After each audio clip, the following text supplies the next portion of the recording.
മകരവിളക്കിന് ശേഷവും ശബരിമലയിൽ ഭക്തജന തിരക്ക് തുടരുന്നു. നിയന്ത്രണം മാറ്റിയതോടെ വലിയ ഭക്തജന പ്രവാഹമാണ് സന്നിധാനത്തേക്ക്. ഏറ്റവും പ്രധാനപ്പെട്ട ചടങ്ങുകൾക്കാണ് ഭഗവാന്റെ സന്നിധാനം സാക്ഷ്യം വഹിക്കുന്നത്. അരുൺ കൊടുങ്ങു തയ്യാറാക്കിയ റിപ്പോർട്ട് കാണാം. ഏറ്റവും പുണ്യം നിറയുന്ന ഏറ്റവും ഭക്തിസാന്ദ്രമായ ഒരു അന്തരീക്ഷത്തിലൂടെയാണ് ശബരിമല സന്നിധാനം കടന്നു പോകുന്നത്.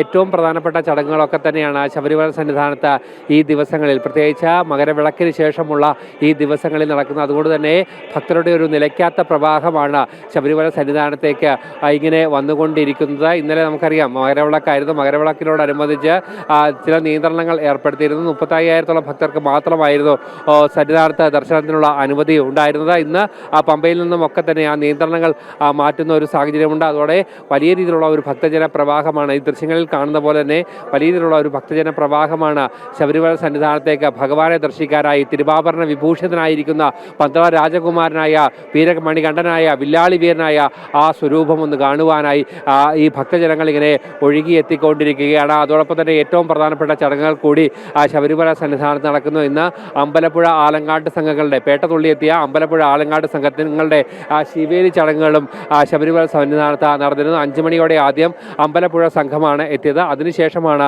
ആലങ്ങാട്ട് സംഘവും എത്തിയത്. എന്തായാലും ആ ചടങ്ങുകളും പൂർത്തിയായിരിക്കുകയാണ്. എന്തായാലും 11 മണിയോടെ ഹരിവരാസനം പാടി നടയടയ്ക്കുന്നതോടെ ഇന്നത്തെ പൂജാ ചടങ്ങുകളൊക്കെ തന്നെയും പൂർത്തിയാകും. അതിനു മുമ്പ് പരമാവധി തീർത്ഥാടകർക്ക് ദർശനം കൊടുക്കാനുള്ള ഒരു ക്രമീകരണങ്ങളിലേക്കാണ് ഇപ്പോൾ അധികൃതർ പോകുന്നത്. നാളെ മുതൽ തന്നെ പടിപൂജ അടക്കമുള്ള ചടങ്ങുകളും ശബരിമല സന്നിധാനത്ത് നടക്കും.